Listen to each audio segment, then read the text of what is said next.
Bueno, Adriana, ¿qué tal? Qué gusto que Y estés sí, aquí aquí estamos. de nuevo, Sí, porque pues, sí. tengo De nuevo buenos nos recuerdos. reencontramos. Claro, la vida nos ha ido como poniendo en ciertos lugares muy diversos, ¿no? Ujú. Desde las Naciones Unidas hasta los concursos de ensayos. Y bueno, y este es un momento muy especial para ti, me imagino, porque después de 133 años de Academia de la Lengua, por primera vez lo preside una mujer, que eres tú, ¿no? Y que coincide además con estar a cargo o dirigir el Instituto de Chile, que es el que congrega las 6 academias que hay entre ciencias, artes, letras. Y bueno, y te ha tocado eh, quizás involuntariamente convertirte en este momento en una persona bastante mediática, por lo mismo, ¿no? Eh, y por otro lado, está la coincidencia, o la no tan coincidencia, ¿no es cierto?, de que este ha sido el año que pasó, el año más intenso en Chile en términos de movimientos feministas, en términos de las demandas de género, en términos de la presencia del debate sobre el lugar de la mujer en la sociedad chilena y en el futuro, ¿no? Tanto demandas de igualdad como demandas de diferencia. Y por supuesto te preguntan a ti inevitablemente por el lenguaje inclusivo, por Claro. empezar, ¿no? Como que para empezar a conversar, ¿no? Que Ujú. ha sido uno de los temas a la vez más fuertes y más discutibles del movimiento feminista del último año, Así ¿no? es. Hay quienes consideran que el lenguaje inclusivo es un sine qua non y que Ujú. finalmente el significante hace al significado, Ujú. ¿no? El signo hace al contenido. Y que todo es síntoma finalmente en el lenguaje de cómo uno ve a los hombres y cómo ve a las mujeres. Eh, y por otro Eso es aterrador, ¿eh? y claro, es Es tremendo, es absolutamente tremendo, aterrador. es claro, es Mm. tremendo porque, bueno, uno también como hombre se puede sentir interpelado, amenazado incluso, ¿no? Fiscalizado. Y como mujer no suficientemente arrojada. Ah, sí, Claro, no, si no claro, creas no, tú, sí, no claro. creas Ahí hay tú un si juicio implícito, hay ¿no? muchos juicios Ay, implícitos, ay, claro. ay, claro, sí. Entonces tú tienes que saber cómo te paras. Ahí yo he desarrollado una respuesta, Ah, sí, digamos, tienes que a surfear, ¿eh? eso. Sí, ¿Ah? Hay que hay surfear, que sí. surfear. Hay que surfear. Sí, Buena metáfora esa. sí. Ahora, yo me imagino que te va a tocar además como, eh, o sea, cierta expectativa del lado del movimiento feminista o del lado de la discusión que hay en general en torno al Sí. tema, ¿no? Porque una cosa es el lenguaje inclusivo cuando reemplazas la A y la O por la E, o qué sé yo, tú has argumentado que básicamente el criterio natural dentro de una academia es cuando se hace consuetudinario un uso se considera la posibilidad de incorporarlo, ¿no? Y Evidentemente, no por... registra. Digamos, la gente cree que la academia da permiso. La academia no da permiso. La Ujú. academia registra un uso.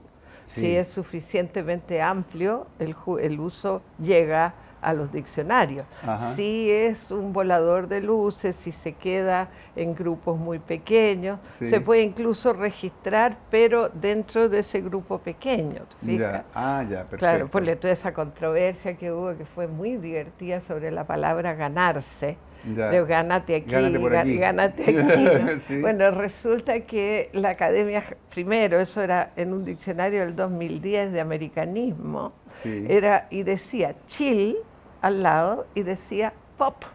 O sea, quería decir que se registraba como parte del habla popular chilena. ah, ya, ya, Entonces, eso, como la gente cree que diccionario y permiso es una sola cosa, ya, promovió una cantidad de polémicas sin ningún objeto. ay, ay, ay, Entonces, ya, es bien interesante porque estábamos pensando en hacer un mini seminario este año sí, para profesores y para quien quiera, para aprender a leer los diccionarios, pues. ujú, Parece que fuera una cosa muy evidente, pero ya, esta para evitar controversia, estas confusiones, claro, esa controversia hace que se vea claro, que no era evidente. ya, Así que ajá, estamos bien entusiasmados con eso, con el nuevo secretario de la Academia, que es un gran lingüista ya, de la Chile, que es Guillermo Soto Vergara. ah, ya, Sí. ya, ya. Ahora, igual, o sea, está este tema, ¿no es cierto? El tema de que la particularidad de que eres la primera mujer en un momento de intenso movimiento feminista y que eso da una especificidad al hecho que estés tú ahí.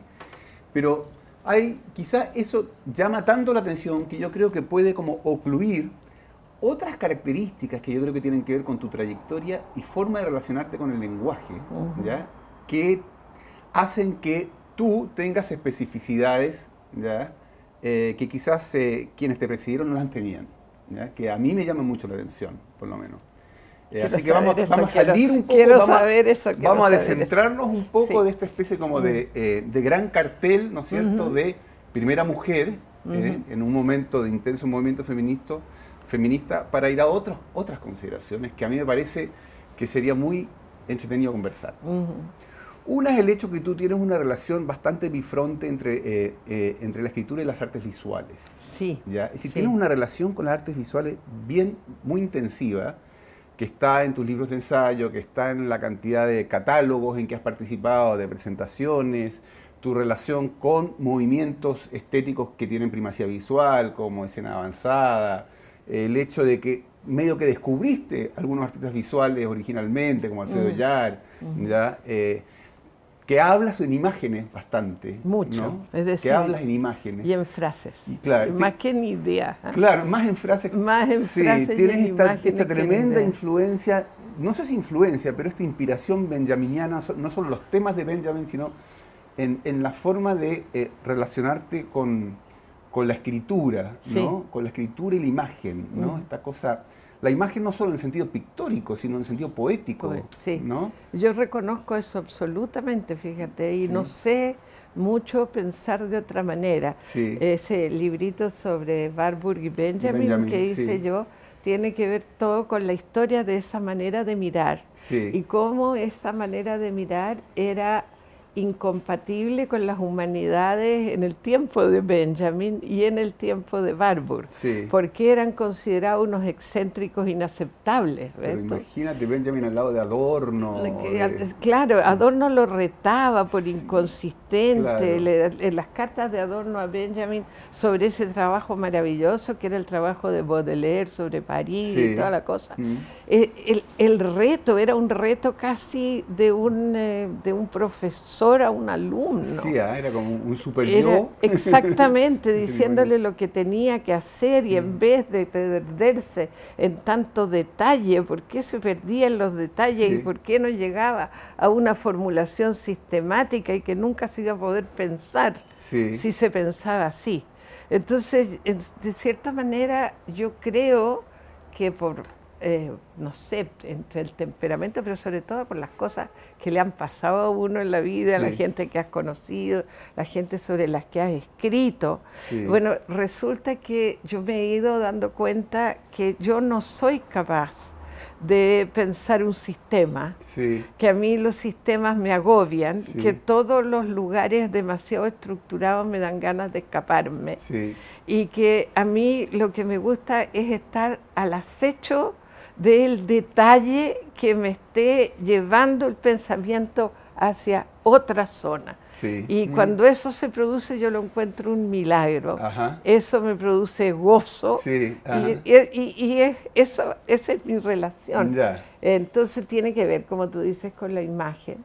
Porque ahí en ese libro, yo propongo que bueno, en el último libro, en el de Humanidades, yo propongo que estamos como demasiado pescados por nuestra lectura de las cosas impresas. Por la galaxia de Gutenberg. Exacto, como que el cerebro está hecho, el cerebro de las escuelas, de los sistemas, no el de la gente, pero el cerebro está como programado para leer de derecha a izquierda, tener una hipótesis, hacer un desarrollo, llegar a una conclusión.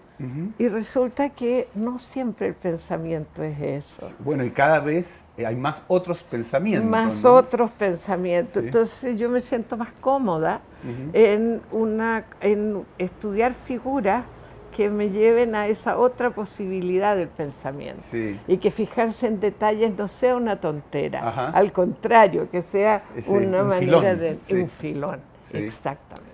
Ahora, porque lo que tú planteas, ¿no es cierto?, que esta idea de Benjamin, ¿no es cierto?, que es en que él cuando habla de la imagen habla, y que tú lo explicas muy bien en los últimos 2 libros incluso, ¿no? Esta idea del relámpago, de lo instantáneo, de lo inmediato, esto que tiene la imagen poética también, ¿no? Que sí. de alguna manera no procede a través de un análisis progresivo, sino que tiene esta posibilidad de la visión directa, instantánea, y que es totalmente descentrada respecto al gran logos, a la gran teoría, ¿no es cierto?, que tiene Benjamin.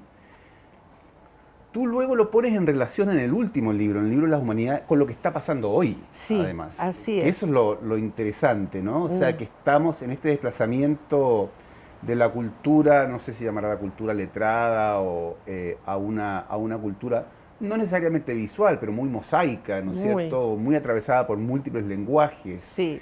Que de alguna manera ese trabajo con la imagen, con el fragmento, con el mosaico, con lo discontinuo, se convierte en una herramienta, casi en una potencia hermenéutica para entender el mundo de hoy. Es lo que yo pensaba, porque a mí me costaba mucho, fíjate, a mí siempre me costó, yo fui tan de imprenta, o sea, sí, era una niñita que leía desde chica, sí, pero con un interés, y miraba, oía música, entonces pensaba, bueno, ¿y la música qué significa? Y entonces, como no me entendía qué significa, yo decía, la música no la entiendo. Porque entender era entender algo y hacer un párrafo, ¿me entiendes? Tú poner las cosas en un orden desde el principio hasta el final. Miraba una cosa como la que tengo ahí, que es una cosa de Eugenio Dittborn de hace muchísimos años. Y yo decía, pero si es que esto no lo entiendo, esto ¿qué tiene que ver poner estas cosas una al lado? Y de repente, de tanto mirar y de tanto, me di cuenta que yo podía, que una cosa con la otra chocaban. Y que al chocar producían efecto. La chispa. Y que ese efecto es un efecto que tiene que ver con el conocimiento. Y entonces no es un efecto accidental, no es efectismo, sino que es un efecto mental que tiene que ver con que mi mente y las mentes de todos tienen la capacidad de un conocimiento que no es lineal y que es incluso más rico y divertido porque no es lineal. Warburg, por ejemplo, hacía todos sus papelotes así, sus telas negras, con unas reproducciones pésimas pegadas con alfileres, y contaba la historia tal como él la veía a través de cómo se relacionaban esas imágenes. Pero después cambiaba las imágenes del lugar y las historias eran otras. Entonces se puede jugar con el pensamiento de esa manera. Y eso fueron como varias revelaciones que yo tuve. Y revelaciones a lo largo del tiempo, mirando los artistas, teniendo que escribir, porque cuando a mí me proponían escribir sobre un artista, yo decía, pero si yo no escribo sobre artistas, porque yo estudié literatura y lo único que sé, algo si es que sé literatura. Y la Roser Bru, yo te conté alguna vez esto, me dijo, mira, yo voy a hacer una exposición hasta el año 79 en la Galería Cromo, es decir, era lo más disidente que podía haber. Y el afiche eran todos los anteojos de Auschwitz. Ese era el afiche. Y nos pusimos a escribir en ese catálogo, porque me dijo, mi exposición es sobre Kafka y de Kafka algo sabrás. Y con eso me dejó offside, porque si yo decía no sé nada de Kafka, morir, no podía decirlo, así es que tenía que ponerme a escribir. Y empecé a mirar. Y después llegó Carlos Lepe con una serie tremenda que se llamaba La serie de la policía, que eran unas cosas verdaderamente terribles. Y me dijo, me gustó mucho lo que hiciste, escribe sobre esto.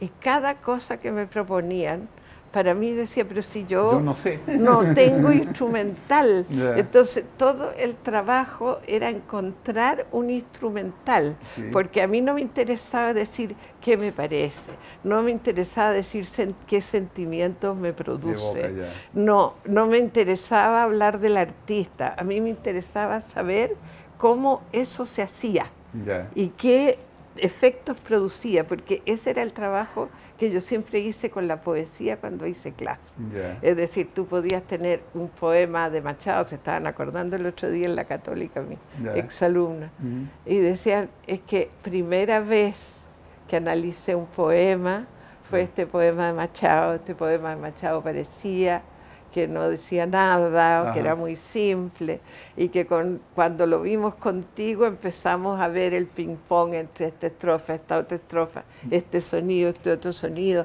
el ping-pong. Sí. El ping-pong. O sea, una especie de juego de correspondencias. Un juego de correspondencias, como antiguamente, te fijas, cuando un poco de pensamiento mágico, sí. Porque la magia veía el mundo como un juego de correspondencias, claro. Pero esta vez son magias producidas. Claro. Y entonces uno entra en esas magias y quiere darse cuenta cuáles son sus recursos. Sí. Así que eso ha sido lo interesante de tener que ver con las artes visuales. Y nunca pude volver a la escritura indemne, digamos. O sea, siempre llevé la marca de haber hecho ese trayecto. Y con la música, ahora que estoy vieja, me doy cuenta que la música no necesariamente significa algo. La música está haciéndome algo a mí. Y que ya a lo mejor yo no puedo decir qué es lo que es necesariamente, pero está haciéndome algo a mí. Sí. Entonces, esas maneras de entender, porque te digo, para alguien hiperletrado, porque yo era patológicamente hiperletrada, entonces han sido como aventuras fuera de lo que era mi lugar natural y lo cambiaron, yo creo, para mejor. Porque eso siempre como cuando uno te escucha hablar o te lee, da esta, a mí por lo menos, digamos, lo que más me impresiona es cómo puedes arrojar luz o de alguna manera como iluminar pedazos, nunca es una totalidad, siempre es fragmentario, ¿no es cierto? Siempre es este juego como de correspondencias que uno no veía y que de repente aparecen y que está al mismo tiempo cerca de la poesía y cerca de la representación visual, ¿no? Exactamente. Por eso hablaba de imagen, porque en poesía hablamos, ¿no es cierto?, de una imagen también poética. De la imagen también, poética, ¿no? Claro. Y lo que llama también la atención es el hecho de que hoy día, en esto que tú en tu último libro hablas de como o la crisis o el momento en que esta cultura clásica, letrada, ¿no es cierto?, se ve presionada o descentrada, the center, ¿cómo es? Cannot hold. Cannot hold, Yates. ¿no? Como decía Yates. William Butler Yeats. En The Second Coming era, ¿no? Sí. Claro, que es maravilloso poema. El centro ya no se sostiene, ¿no? Y ese tú sabes que fue el verso fundamental para toda una documenta que hizo Oqui en Windsor hace como 10 años. Enteramente, The Center Cannot Hold. Entonces se trataba de que ya no había un centro occidental ubicado en tal y cual parte, sino que en esa documenta entraba gente de todo el mundo cuyo centro no era ese, sino que estaba en otra parte. O sea que había multicentros. Multicentros. Un mundo policéntrico. Un mundo, sí. Porque esa frase, ¿no? la imagen esa clásica de Yeats, que tiene un sentido dentro de su poema, pero que hoy día uno enseguida lo asocia, y está un poco en tu último libro también, lo asocia a la idea, digamos, de que estamos en un mundo descentrado, policéntrico, multicultural, donde no hay un gran relato unificante, ¿no es cierto?, donde estamos teniendo que lidiar con una sensación de fragmentación permanente y que la misma idea de unidad cultural está rota, ¿no es cierto?, o la misma idea de consistencia ideológica también está rota. Sí. Y tú te sientes a gusto habitando un mundo where the center cannot hold, un mundo descentrado. La verdad es que sí, porque el mundo centrado siempre me resultó muy opresivo. Un poco agobiante. Muy agobiante, sobre todo por ser mujer, ¿ves? Ya. Porque ahí en el mundo bien centrado, la mujer tiene las cosas demasiado claras. Ya. Y entonces ese asunto es muy complicado porque tú como sujeto social, digamos, con el cambio que significa que ahora uno trabaje, que ahora uno se eduque, que ahora no somos los mismos sujetos del siglo XIX. Ajá. Entonces, cuando tú ves que todo lo social y lo económico ha cambiado, pero lo cultural no, y yo siempre digo, hay un señor de mi edad que me dice, sí, mijita, Sí. y yo le tiro las cosas por la cabeza y después se enoja conmigo y me dice, pero si es cariño. ¿No? Y yo te digo, eso no es cariño, eso es condescendencia atávica. Y ese asunto a mí me produce una ira terrible. Entonces, por supuesto que el mundo descentrado a mí me favorece. Oye, claro, pero el mundo descentrado es el mundo en el que los jóvenes mozos que atienden el restaurante van y nos dicen, ¿qué quieren, chicos? Exactamente, sí. ¿No? Claro, ya no, mijita, pero ¿qué quieren, chicos? Sí, ¿no? sí. Sí, un mundo muy descentrado, de verdad. Yo a veces me dan ganas de... Pero no me siento mal con eso, fíjate, porque siento sobre todo lo que ponía ahí en el... Yo siento que nuestro cerebro tiene más capacidades que las que desarrolló Gutenberg. Digamos que sin Gutenberg no tendríamos prácticamente cerebro. Claro. Sí, no tendríamos cerebro del cual partir. Sí. Pero que eso mismo, hay unas charlas muy divertidas que hay en Estados Unidos sobre cómo la imprenta desde su nombre aprieta. La imprenta la misma idea gráfica de la imprenta. Exacto, desde la idea gráfica de la imprenta, que los libros se aprietan, para imprimirse se aprieta, para hacer el libro lo aprietas, para todo lo aprietas. Entonces, qué fantástico. Es muy cómica, claro, es una charla, te la voy a mostrar, pero es comiquísima, yo me reía y me reía y me reía porque de verdad nunca lo había pensado así. Que de verdad todo está basado en la presión. En la presión, está densificado. Densificado, claro, y por eso ser denso en un libro en general es un elogio. Claro, y ser más dúctil, más así, más volado. Puede ser considerado signo de diletante o frívolo. Exactamente. Los mismos epigramas que tú cultivas, esa fragmentación se ve como menos sólida. Y yo no sé, yo pienso que en un mundo que está hecho pedazos, a veces las otras cosas están pegadas con algo que no me atrevo a nombrar en una entrevista. Por delicadeza. Por delicadeza, ¿no? Porque de verdad las grandes construcciones yo las veo pegadas con unos elementos bastante sospechosos. Y muchos pegados con el ego de sus defensores, digamos. Y eso, Entonces, este asunto de lo descentrado tiene que ver también con una especie de muchas ganas de saltar para el lado del ego de uno. ¿Te acuerdas de eso? Una vez participamos juntos en unas publicaciones sobre identidad. Y a mí me tenía la identidad, esta identidad latinoamericana de los 70, y la identidad de uno, la autenticidad, la consecuencia y todas esas cosas me producían un poquitito de desesperación. Porque lo de tomarse en serio la identidad. Eso es lo que decía Borges, cuando decía ser argentino, decía, o es una fatalidad o es una máscara. Y entonces esa cosa la encontré muy bonita respecto de la identidad.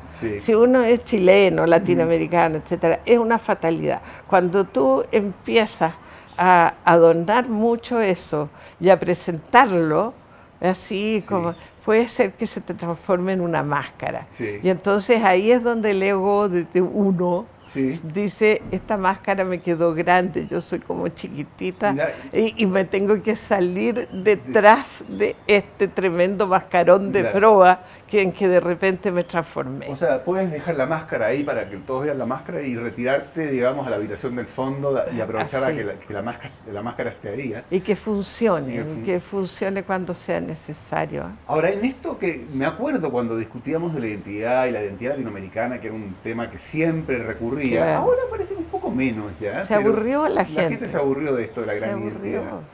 Pero en esa época que en una trinchera estaban los esencialistas, ¿no? Que decían Claro. que América Latina tiene una identidad y era o la identidad mestiza o América Latina, y por lo menos Claro, entretenido, América eso a Latina mí más me gusta, entretenido. a mí me encantaba, Claro. yo me Ahí subía sí a es juego de eso. máscaras, ¿no? A la América Claro, Latina en sí. Po.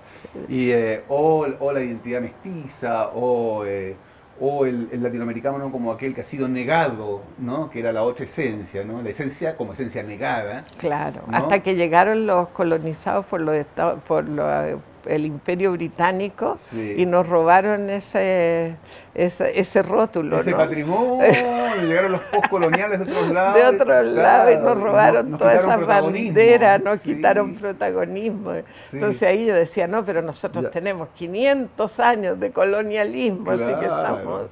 hemos pensado más en 500 eso. años y 500 millones de personas. Claro, Claro. muy divertido. Pero fue muy interesante cuando llegó, por ejemplo, en toda esta discusión llegaron los que empezaron a decir, no, pero es que, más bien lo que hay en América Latina es una desidentidad, una identidad continuamente quebrada, una hibridación permanente, Permanente, ¿no? claro. Ahí estaba García Canclini, o que la modernidad precisamente lo que hace es batir elementos muy heterogéneos entre sí.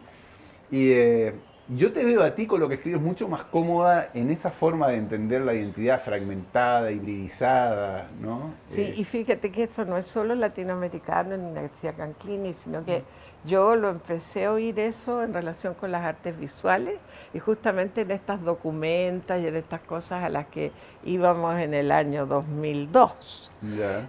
Porque ahí yo traduje para un curso que hacía en la Universidad de Chile, traduje unos textos de Omi Baba, me acuerdo, Sí, o mi baba, que de la fue. permanente hibridación y eso entonces Sí. no es latinoamericano, sino que Ah, es un poco parte de lo que estamos hablando ahora de las migraciones, sí. de las migraciones que no son solo ideológicas, sino que son de personas, de estilos, de todo eso, Mm, y que uno puede tomarlas, digamos, desde un punto de vista de que me están ensuciando la casa, sí, o desde el punto de vista de una canción de Ana Belén que yo amaba, ya. que decía contamíname. Contamíname. Ya. Decía En buena. En contamíname, buena. en buena, porque claro, porque Sí, digamos lo que te pone en cuestión el orden de tu casa es también lo que abre tu casa, claro. es también lo que te pone a prueba.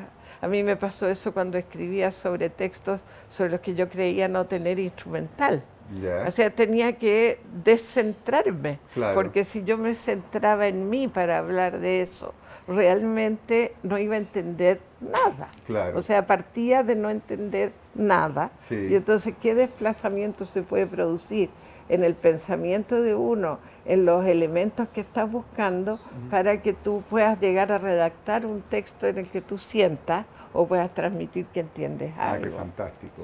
Ese fue como la aventura. Sí. Y era una aventura muy solitaria, porque en ese tiempo, tú te imaginas, Sí. no estábamos ni en la universidad. Yo de la universidad me fui el año 75 Sí. y volví cuando me jubilé de la CEPAL, En el 2001. 25 años Sí, después. ya. Entonces no teníamos alero intelectual, Sí. no teníamos nada. Y íbamos produciendo estas cosas que eran a mimeógrafo, para las exhibiciones, una antología de un seminario, Sí. una cosa. Eran señales de vida, pero no, Pero no eran había, precarias. no había un plus raro también en la Absolutamente. exterioridad, en Había. estar fuera de, en todo esto. Para mí mucho, porque ahora yo los veo a todos. Ayer Federico Galende decía algo que yo digo en mi libro también. Estamos con el Banco Mundial aquí. Sí, y los Es rituales decir, académicos. ¿no? claro. Claro. Es decir, si hay algo que tiene a los intelectuales medio lisiados ahora, es las formas por las cuales uno puede conseguir financiamiento para lo que sea. Sí. Nosotros ayer no teníamos ninguna posibilidad de conseguir absolutamente ningún financiamiento de ninguna especie. Claro. Eso era un plus total. Todo a pulso. Todo a pulso, Sí. todo a pulso, eso era un plus total y por lo tanto yo confieso que soy en eso, pueden decirme romántico, lo que quieran, porque la verdad es que yo estoy como un poco identificada con esto de que uno hace cosas por las artes Sí, a pulso. O sí. sea, yo soy de una generación que fue así.